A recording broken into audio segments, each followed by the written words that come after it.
भोजला येथील प्राथमिक आरोग्य केंद्र नेहमी बंदच. सामान्य जनतेचे हाल. याकडे लक्ष न दिल्यास कायमस्वरूपी कुलूप लावण्याचे नागरिकांचे बेत.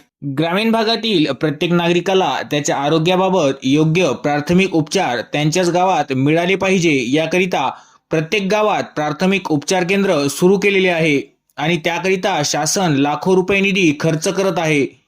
परंतु पुसद तालुक्यातील भोजला येथील प्राथमिक आरोग्य केंद्र हे गेल्या काही वर्षांपासून बंदच आहे. शासनाकडून ग्रामीण भागातील सामान्य जनतेला रात्री अपरात्री वेळेवर शासकीय रुग्णालयातून आरोग्याबाबत योग्य आणि मोफत सेवा मिळाली पाहिजे म्हणून लाखो रुपये खर्च करते. मात्र प्रत्यक्षात पुसद तालुक्यातील भोजला येथील प्राथमिक आरोग्य केंद्राला कायम कुलूपच पाहायला मिळत आहे.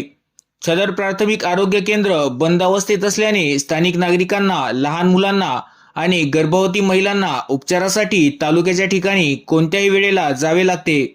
अनेक किलोमीटरची पायपीट करावी लागते. रात्री अपरात्री आरोग्याबाबत काही अडचण निर्माण झाल्यास रुग्णांचे प्रचंड हाल होत आहेत. सध्या पावसाळा सुरू असल्यामुळे साथीचे आजार, हिवताप, डायरिया, संसर्गजन्य रोगाची साथ सुरू आहे.